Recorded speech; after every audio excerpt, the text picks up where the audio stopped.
All right, a few reminders before we get started. We are recording today's event, which is the last installment of our Vanishing New York series with John Lazaro. If you want to check out all the other talks we've done with John, you can head over to the Insiders On Demand archive. You'll find them all there. Um, this recording will go up on the archive as well, out in the newsletter, and I'll send an email to everyone who registered. If you've been here before, you know we love your questions and comments and stories, so please feel free to drop those in the chat as we go, and we will address them, comment on them. It'll be a good time. Who else can we say hello to? Hello to Patricia from Boston. Hello to George in Brooklyn with a nice little Statue of Liberty emoji there. Always fun. Awesome. All right. So without further ado, I think I will now turn it over to John to get us started.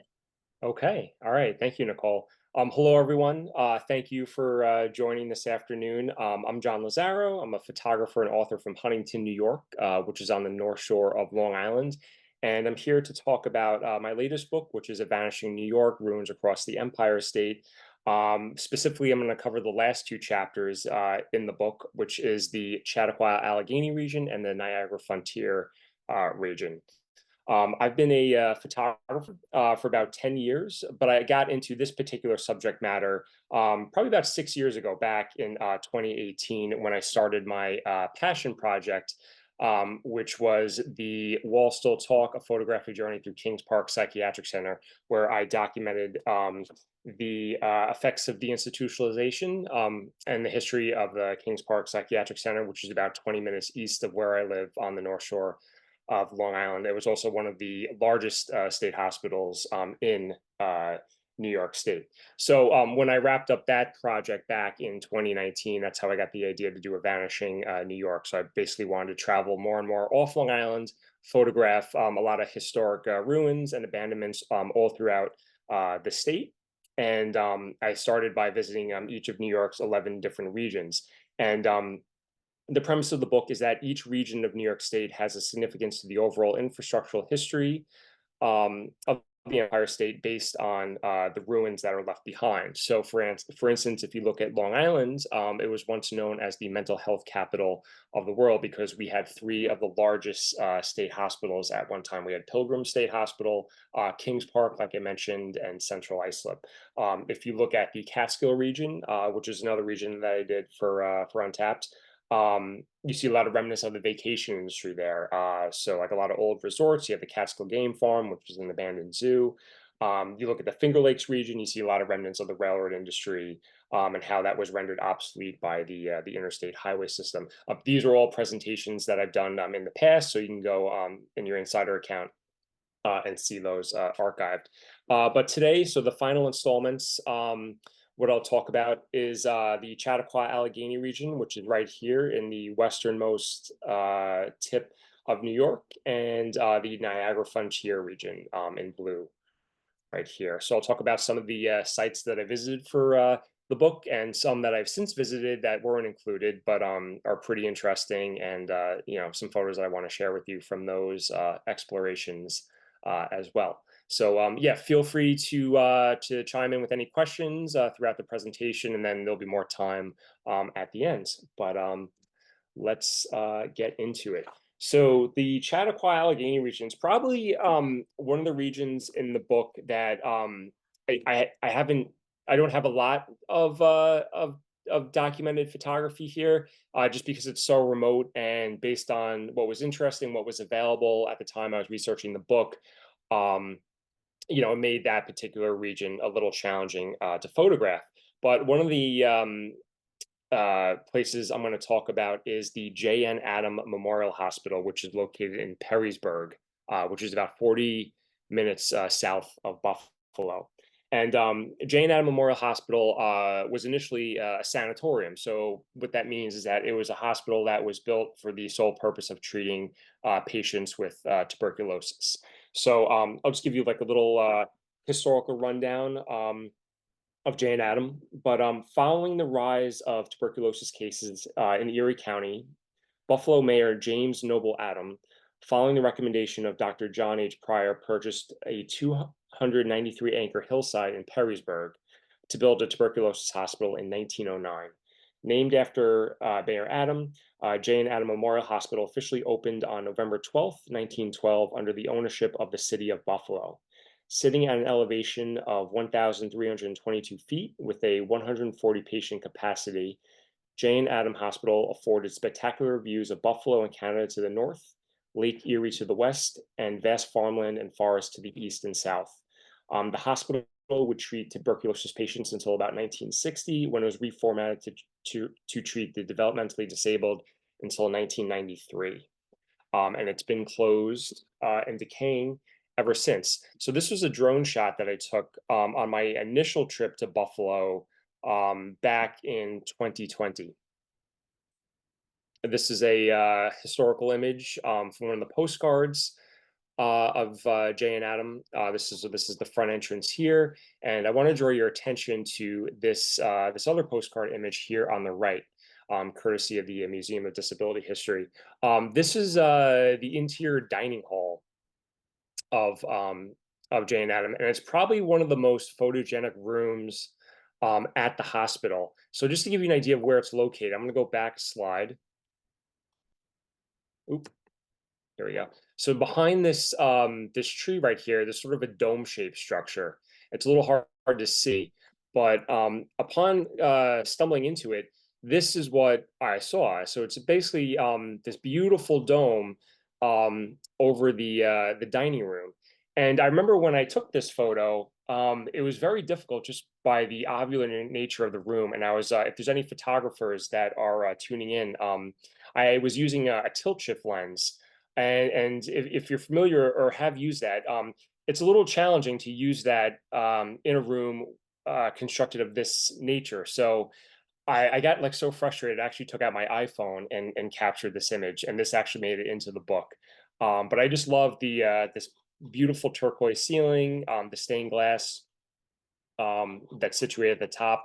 There's a rumor going around that this was the same stained glass that was over the Pan Am exhibition where President McKinley was shot. That is not true whatsoever. That came up during the research when I was doing this project. Totally different location, not associated with Jay and Adam at all. So just to, in case you hear that, I just wanted to sort of clear that up factually. So outside the dining room, this was just a kind of like a grand staircase that took you up to the upper levels. And as you can see in that first image that I showed you, the place is massive, and it's definitely warranted for a return trip. In fact, my first trip here, this photo was actually taken, and the dome, the inside of the dining hall. This was actually taken on my second trip. And I was a little limited on time because I had a friend come and he dropped me off, and he was my ride and stuff. So I do want to go back and shoot this place a little more extensively. But the first trip that I took there, it was mostly some drone shots and just exterior shots because when I first took my drone out, I was sort of surveying the landscape around the hospital, how to get in, and I'll show you this picture. This is obviously not in the book, but the only way in was actually blocked off by a New York State trooper. So it was a short trip just because I had to go to Buffalo and I had a bunch of other stuff that I had to go and document for the book. So it warranted a second trip up there, but this sort of impeded my it sort of impeded my progress with documenting this place. So yeah, but that's why it's always helpful to have a drone just to sort of kind of survey the area, and you can also capture some beautiful photography too. But I do like this particular shot, just showing how massive this complex is in the snow. And these are this structure on the left. This was sort of like the main patient wards here. You have the main patient porches. So back when before antibiotics were invented, tuberculosis patients suffering from the disease they would spend a lot of time outside, when in direct access to sun um, and fresh air. Those were seen as the curative effects of treating people with that disease. Okay, so then going over into the Niagara Frontier region. So the city of Buffalo is the major city in this region of New York State. So the first a spot I'll talk about is the Buffalo Central Terminal. And the history of the Buffalo Central Terminal is this. The New York Central Railroad opened the Buffalo Central Terminal on June 22nd, 1929, just months before the Great Depression. The 17-story Art Deco terminal could handle 200 trains and 10,000 passengers daily, serving as the midpoint for New York Central Railroad, one of the largest mainline railroads in the country, extending from New York City's Grand Central Terminal to LaSalle Street Station in Chicago. After years of declining passenger rail travel following the stock market crash, and again after World War II with the rising popularity of auto and air travel, Buffalo Central Terminal merged with Penn Central Railroad until the 1970s when Amtrak assumed operation of nearly every major intercity rail system in the United States. The last passenger train departed Buffalo Central Terminal in October of 1979, just 50 years after it opened. And this was another spot that I visited multiple times just to get um, different shots that I wasn't happy with during my first visit. This was a drone shot for my first visit. Wasn't totally happy with it, but it's just sort of interesting to show where it's located in regards to the suburbs of Buffalo. The Art Deco tower, like I mentioned, just towers above the neighborhood, and you could see it, as far as about half an hour away or so.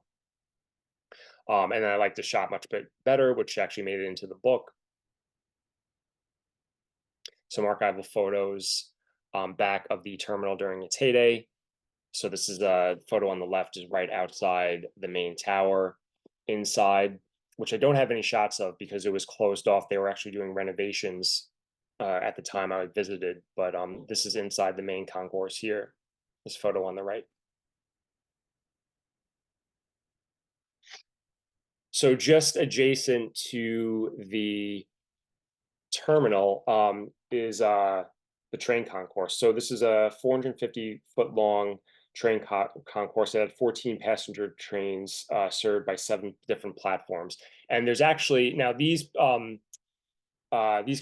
concourses are closed off now, but there's actually active freight that still runs through the terminal here on the left and on the right.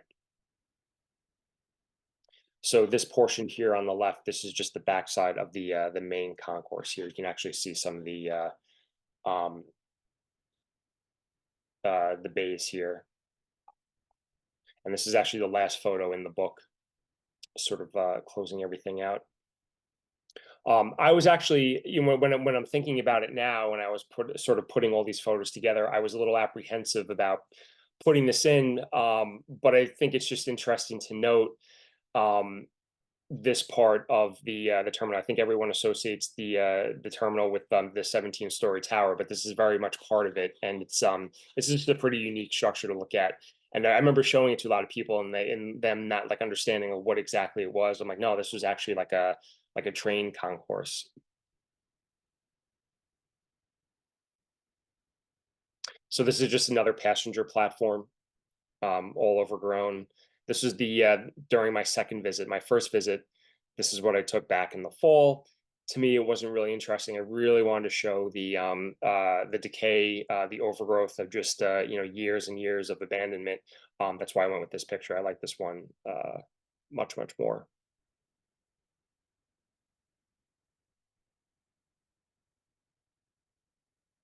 Also in the book, this is the baggage claim building.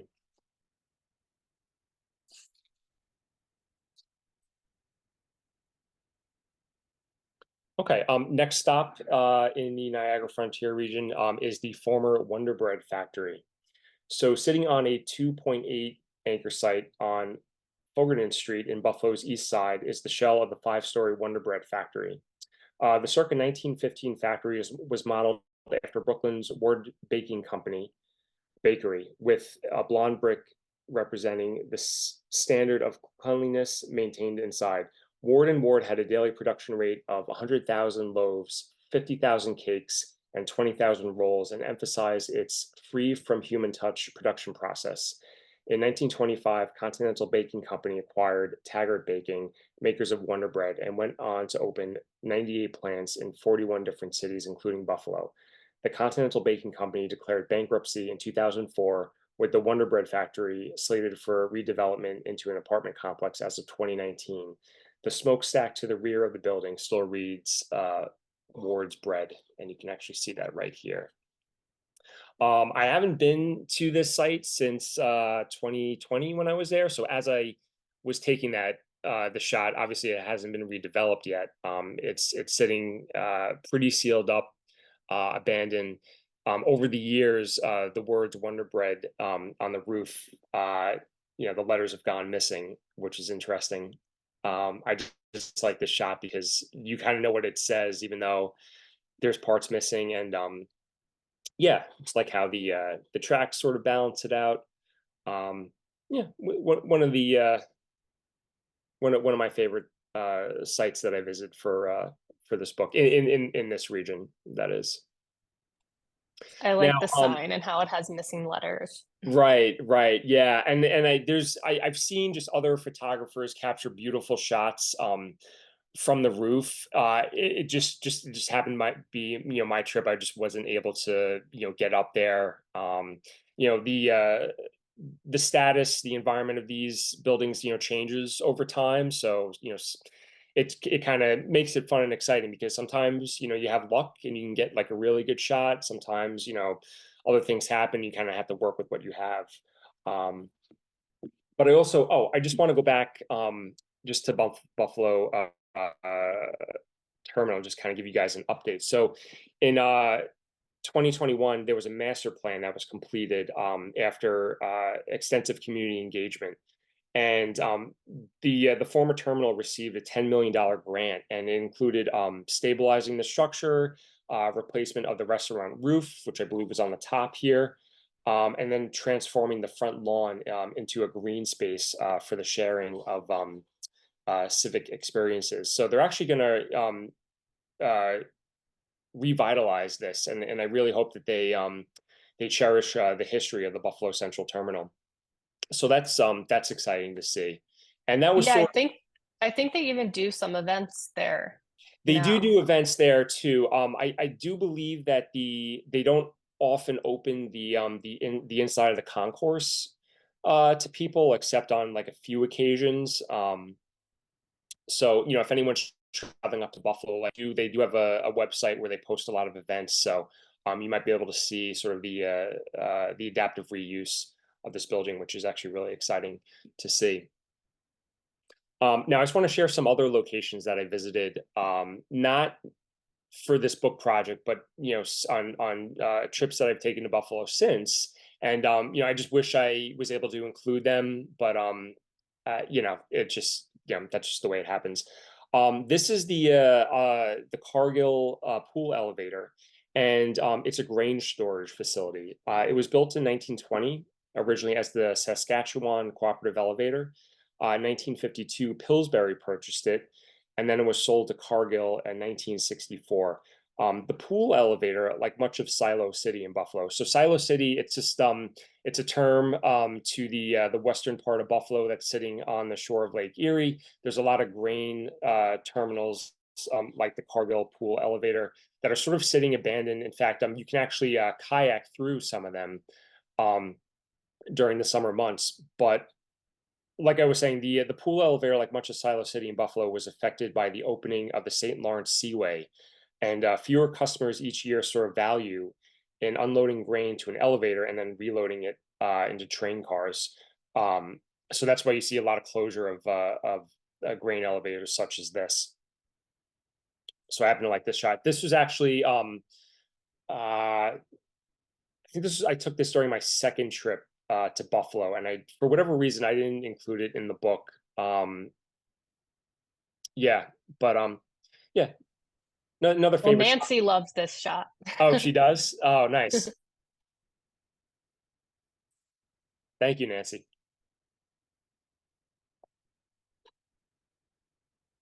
Okay, so another spot. This is St. Matthew's Roman Catholic Church. So, like the presentation I did covering the capital region of New York, you do see a lot of closures of different places of worship, a lot of churches, and that's just due to the congregation decreasing just over the years. Different communities moving in and out of the city, and I'll just share some history with St. Matthew's. Is that it's a Roman Catholic church. It opened in 1908 to serve German Catholics settling in the Grider neighborhood of Buffalo. So its height attendance congregation was in 1940. So it had 1,175 families and 4,170 individuals. So by 1990, at the lowest point of congregation for St. Matthew's, it was documented that it had 110 families and 218 individuals. So the final mass was held on March 3rd, 1993, and then it's been closed, possibly awaiting redevelopment. But this is how it looked when I stumbled in here back during I think this is my third trip to Buffalo. The book was already published. Um, that process was already underway. But yeah, just a really beautiful interior. You see part of the ceiling is missing. Thank you, Morbell, for the grain elevator. Is a great shot. I appreciate that.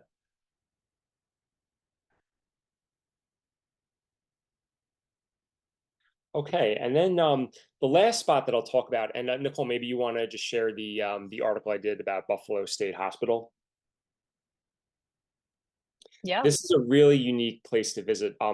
This was a former asylum state hospital that they actually repurposed into a hotel. So you can actually spend a night in a former state hospital and a Kirkbride hospital, nonetheless. I won't go into the full history just because I wrote about it extensively, and there's also a video that I made sort of exploring the inside, which you can see during following the link. But the significance behind Buffalo State Hospital is that it sort of emerged from the confluence of three 19th century geniuses, Henry Hobson Richardson, who was the architect who penned the name Richardsonian Romanesque, which is the architectural style that these buildings follow. Frederick Law Olmsted, who's a famous landscape architect behind Central Park. He also designed the grounds surrounding Buffalo State Hospital, and the physician Thomas Story Kirkbride, who laid out the architectural plans for the first asylums or state hospitals in the United States. And this is what a Kirkbride plan is, and it's basically one big hospital that's sort of separated into wards.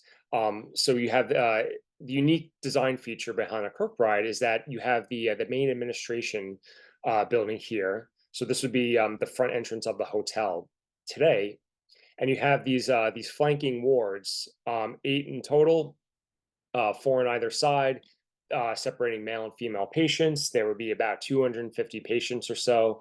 The most violent patients were housed on the outer wards, and it was designed for maximum sunlight, maximum airflow, and then towards the late 1800s, this was sort of this design was sort of rotated out for more of the cottage plan. So instead of keeping patients in one huge structure, separate buildings based on patients' needs, were constructed. So, for instance, if you attended my earlier lectures presentations, Kings Park Psychiatric Center is an example of a cottage plan.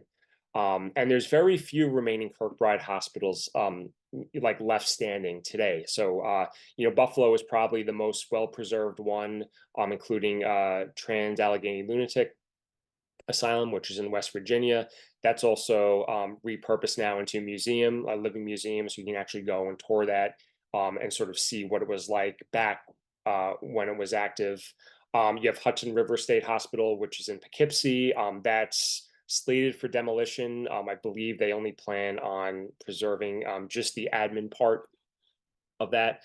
There's also one in Ohio, I believe, which I think is still being used. So yeah, there's really not many of them. I'm just going to read one comment. I don't know if this is the policy in New York State, but I had a friend who worked at Belchertown. I forget how she. Okay.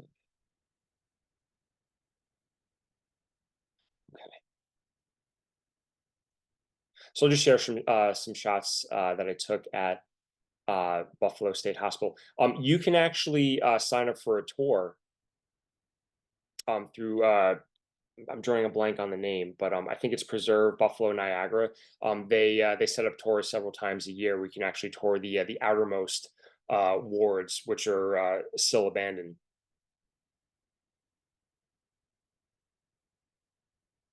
So this is just a nighttime shot to long exposure. I think I took this over the course of 15 to 20 seconds.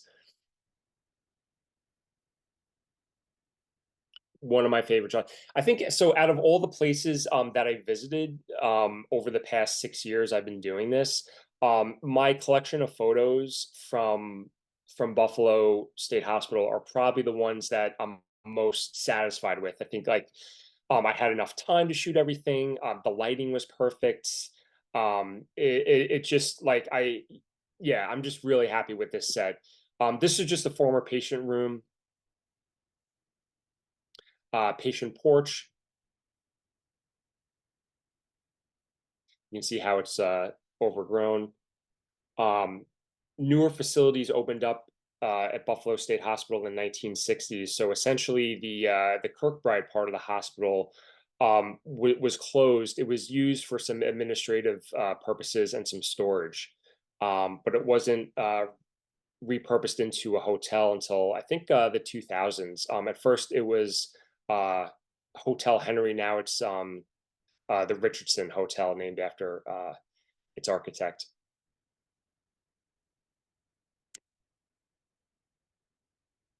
Yeah, just another room. That's just years of mildew, mold, peeling paint.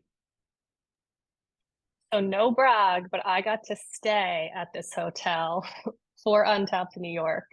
That's Um, great. and I got to do the tour of the abandoned parts as well. And I think one thing, I mean, because I love this when I see it in abandoned places, like the peeling paint, but I feel like the colors in this building are like extra pleasing or something. The like pastel blues and like yellows, and I think that adds something special to the photos. Yeah, absolutely. And it kind of makes you think that like I wonder if that was part of the healing process that the architects or the designers incorporate into the building, for patients. That such things as how it was laid out, the paint, the scenes, the huge windows allowing the sunlight in. Like that was all part of the thought of before like modern medicine like thorazine was invented to treat patients suffering from mental illness. Like these are the things that they relied on as part of the healing process, which I think is just really interesting. And you sort of see that when you're like touring through the building. This is just one of the basement levels, just some storage for some of the equipment, the furniture. You can see there's some bed frames against the wall. There's an old, I love finding like old paintings like this with just years of peeling paint around it. One of the first shots that I took, not at Buffalo, but at Kings Park, back in 2018 when I was doing the Wall Still Talk, was actually the still life painting that was still screwed to the wall with 25 years of just of decay, peeling paint around it. That was like one of the first shots that I took. One of my favorite that I've taken ever, but that sort of started it for me. So it's always nice just kind of seeing paintings still left on the wall like that. This was a barber shop for patients. You see the old chairs sort of left over. So this is during the tour they take you through some different rooms. This is one of them,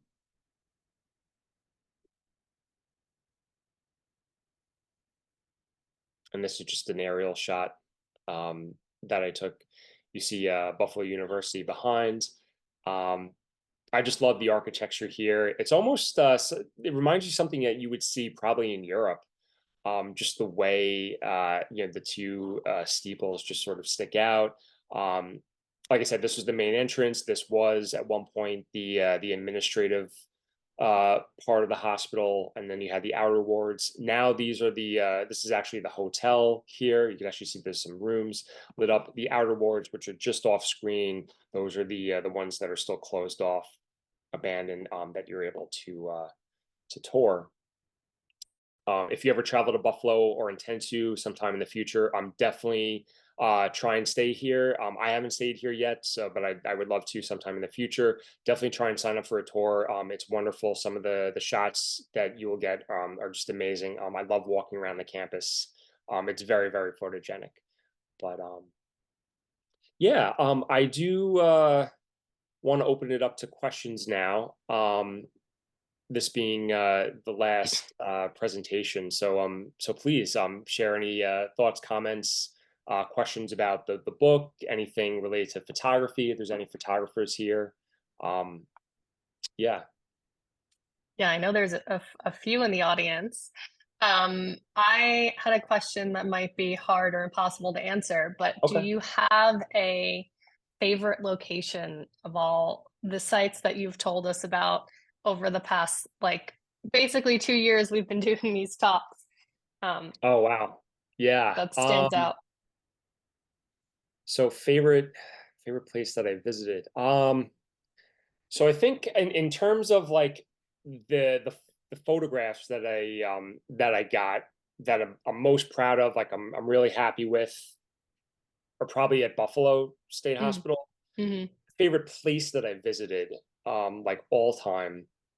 It's also in the book. It's one of the first presentations that I did um, with Untapped was a Seaview Hospital for the New York City region. And mhm, so, like Jay and Adam that I mentioned in the presentation here, that also was a tuberculosis hospital, and parts are abandoned, parts are reused now.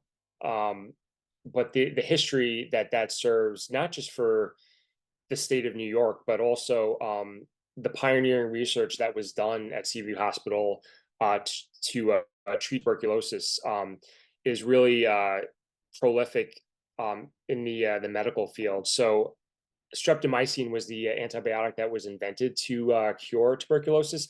Now that was undertaken at Rutgers University in New Jersey. But a lot of the research that was done to make that antibiotic more effective to patients that weren't responding to it right away was actually done at Seaview Hospital. So doctors there experimented with a type of acid called asaniazids, and basically they were applied to patients who were having trouble responding to the effects of the antibiotic streptomycin. So a lot of that was done at Seaview Hospital, and a lot of the major chest surgeons of the time. So lung collapse was a procedure that was done to remove the lesions of patients suffering from the disease. That was all undertaken, and then those doctors were, formed at Seaview Hospital, or studied at Seaview Hospital rather. So for those reasons, and just some of the things that I came across during my travels there. I've been there about probably 5 different times. Um, a lot of old equipment, things dating back to the 30s, 40s. When I say old, I mean like wooden wheelchairs, things of that nature, old patient records. So for those reasons, Seaview Hospital is my one of my favorite spots. Actually, my favorite spot of all time, I think, that I yeah. visited so far. Yeah. I think that was a great answer. Yeah. And we did a talk with the author of Black Angels, which is a book about the nurses, Yes. the Black nurses who worked at Seaview Hospital Yeah. and helped those oh my God, tuberculosis patients. Yeah. So I dropped the chat to the recording. I dropped the link. Oh my God, what's happening to me? I dropped the link to the recording in the chat. There we go. If anyone is interested in watching that. And Valerie, Seaview is in Staten Island, right? Yes, that's correct. Yep. Yeah, cool. Patricia wants to know, are you working on another book? Ooh. Yes. So I'm always out shooting. Different spots. I am working on another book. What I'll say about it is that it is hospital specific, and it involves not just New York State. but I'll be traveling well across the country to document some spots. Already have. In fact, not this past March, but March of last year, I drove out to Kentucky and Indiana, for a few days just to do some photography out there. So when that project is a little more completed, I'll definitely reach out and maybe we could do a presentation on that. But I'll sort of leave it at that. Yes, I am working on a third book right now. Awesome. Yes, I'm I really assume excited we would about be the first to know. it. And I'm going to drop a link in the chat to John's two current books. If you haven't grabbed any of those yet, Morbo before was saying this presentation is outstanding as always. Simply loved this series and bought the book for his son, who then absconded with it to California. So he hopes to get it back Oh, sometime. that's amazing. Or you could Morbo, just thank buy you. another. Morbo, thank you so much. I know you've tuned into many of my webinars. Really Yes. appreciate it. Hopefully we get to meet in person one time at an insider event. I actually recently I met Claus at a Oh, Buried so by yeah. Time workshop. Yeah, we were at Fort Adams in Newport, Rhode Island. So Buried by Time and Silver Crescent photography. For anyone who's interested in doing this type of work, they run workshops, visiting various abandoned historical locations, usually in New York and Massachusetts. This one was in Rhode Island. I know them both very well, both friends of mine. They run just a wonderful workshop, variety of different places. So if you're into like industry, they do a lot of like old mills, hospitals. Yeah, yeah, can't Fantastic. recommend them enough. Yeah, maybe if you want to send me like a list of a few of the tours and organizations you've recommended for photography exhibits, and I can include that in the email to everyone with the recording of this talk. Sure, happy to. Awesome. Yeah, Valerie says she Oh, attended great. Fort Adams workshop as well. Yeah, that was fun. And those workshops are nice too because they're permission tours. You have a lot of time to set up your shots. Like you don't feel rushed, and you also have experienced photographers there that can sort of help you in some of the more Mm, challenging lighting situations. Um, yeah, it's especially if you're a beginner as well. Like those are really good opportunities. In fact, some awesome. of the locations that I shot for Vanishing New York were from those tours. One was Saratoga County Homestead, which I did for the Capital Region, and the other for the Hudson Valley region was the Mid Orange Correctional Facility, which is actually done by Buried by Time and Silver Crescent photography. That was during the pandemic, so that was a lot of fun. Mhm. Very cool. Are Can you tell us about any of the sites you have planned to see? Anything coming up that you're super excited about? Yeah, so I've actually been doing some videography over at Letchworth Village, which is in the Hudson Valley region of New York. It's located in Thiels. So Haverstraw is probably the more notable town. You may have heard of it. It's right off the Palisades. So that's also in the book, but it's significant, and I think there's actually some untapped articles about Letchworth Village. Back in the 70s, there was an expose that Geraldo Rivera did for the Willowbrook School in Staten Island, which is a state school, which was treating children patients suffering from physical and mental disabilities. The conditions there were terrible. It was overcrowded, underfunded, understaffed. So his expose essentially brought that to light. It wasn't really known about to the public. Letchworth Village was actually the other facility that was named in that report. In fact, if you can find it on YouTube. That newsreel. You can actually see clips of Letchworth Village back when it was active. So now it's long been closed, but I wanted to do sort of like a mini documentary where I'm sort of going through, documenting history and just sharing what it's the then and the now. So some of these sites that I've actually photographed for the book, I'm actually revisiting and doing more of like a video component to them. So Yeah, so that's sort of like the other projects that I've been working on. Yeah, very fun. Patricia and Judy, thank you so much. Awesome. So I'm gonna go ahead again and drop the link to John's books in the chat. And I'll tell you about some more Insiders events that are coming up and drop that in the chat as well. A lot of things are actually sold out that we have coming up soon. But we have a few spots left on our East Midtown Greenway tour this Thursday. Our next virtual talk will be with Justin. I will leave you in his very capable hands next week. I will be away, and he's going to be talking about the remnants of the King George statue that was toppled by revolutionaries. And some more exciting stuff we have coming up. We're going back to the Waldorf Astoria to peek into some model units and see Cole Porter's piano. We have a new tour from James Scully for those of you who might have attended his Burning Gotham talk or his walking tour. He's got a new tour with us of Newspaper Row talking about the hoaxes, hotels, and humbugs. So you can check all that out on the Insiders website. But if anyone has any last minute questions for John, please do go ahead and drop them in the chat. I just want to say a big thanks to you, John, for sharing your wonderful photographs and stories with us over this, however long it took us to do this series, which has been so fun. And again, everyone can go check out all of the past videos that we've done in the Insiders archive, and you'll be getting this recording soon. Yeah, Nicole, thank you for hosting, facilitating. It's been a blast. Really rewarding just kind of sharing this with everyone, and facilitating some great conversations, questions. It's been a lot of fun, and I appreciate everyone tuning in, especially in the middle of the week.